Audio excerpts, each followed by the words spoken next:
ಯಾದಗಿರಿ ಜಿಲ್ಲೆಯ ವಡಗೇರಿ ತಾಲೂಕಿನ ಅಲ್ಲಿ ಬರ್ತಕ್ಕಂಥ ಬಿರ್ನಕಲ್ ಗ್ರಾಮದಲ್ಲಿ ಇರ್ತಕ್ಕಂಥ ಮಾದಿಗರ ಒಂದು ಜನಾಂಗದ ಮೇಲೆ ಬೇಡರ ಜನಾಂಗವನ್ನು ದೌರ್ಜನ್ಯ ಮಾಡಿ ಅವರ ಮೇಲೆ ಅತ್ಯಾಚಾರ ಮಾಡಿ ಕೊಲೆಗೆ ಯತ್ನಿಸಿದ ಆರೋಪಿಗಳನ್ನು ತಕ್ಷಣ ಅಲ್ಲಿ ಇರ್ತಕ್ಕಂಥ ಜಿಲ್ಲಾ ಆಡಳಿತ ಅಧಿಕಾರಿಗಳನ್ನು ಬಂಧಿಸಿ ಕ್ರಮ ಕೈಗೊಳ್ಳಬೇಕು ಮತ್ತು ಈ ಕರ್ನಾಟಕ ರಾಜ್ಯದಲ್ಲಿ ಆಡಳಿತ ಸರ್ಕಾರ ಕಾಂಗ್ರೆಸ್ ಸರ್ಕಾರ ಬಿದ್ದು ನಿರಂತರವಾಗಿ ಮಾದಿಗರ ಮೇಲೆ ದಿನನಿತ್ಯ ದೌರ್ಜನ್ಯ ಕೊಲೆ ಅತ್ಯಾಚಾರ ಬಲಾತ್ಕಾರ ನಡೀತಕ್ಕಂಥದ್ದು ಈ ಮಾದಿಗ ಸಂಘರ್ಷ ಸಮಿತಿ ವತಿಯಿಂದ ನಾವು ಖಂಡಿಸುತ್ತೇವೆ ಬಂಧುಗಳೇ.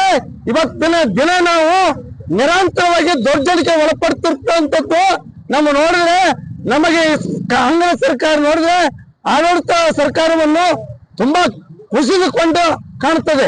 ಅದಕ್ಕಾಗಿ ಆಡಳಿತ ಸರ್ಕಾರವನ್ನು ತಕ್ಷಣ ಅಲ್ಲಿರ್ತಕ್ಕಂಥ ಆರೋಪಿಗಳನ್ನು ಬಂಧಿಸಿ ಅವ್ರ ಆಸ್ತಿ ಪಾತ್ರಗಳನ್ನು ಮುಟ್ಟುಗಲ್ಲ ಹಾಕಿ ಅವರಂತೂ ಕಡಿಪಾರು ಮಾಡಬೇಕಂತ ಈ ನಮ್ಮ ಸಂಘದ ವತಿಯಿಂದ ನಾವು ಒತ್ತಾಯಿಸುತ್ತೇವೆ.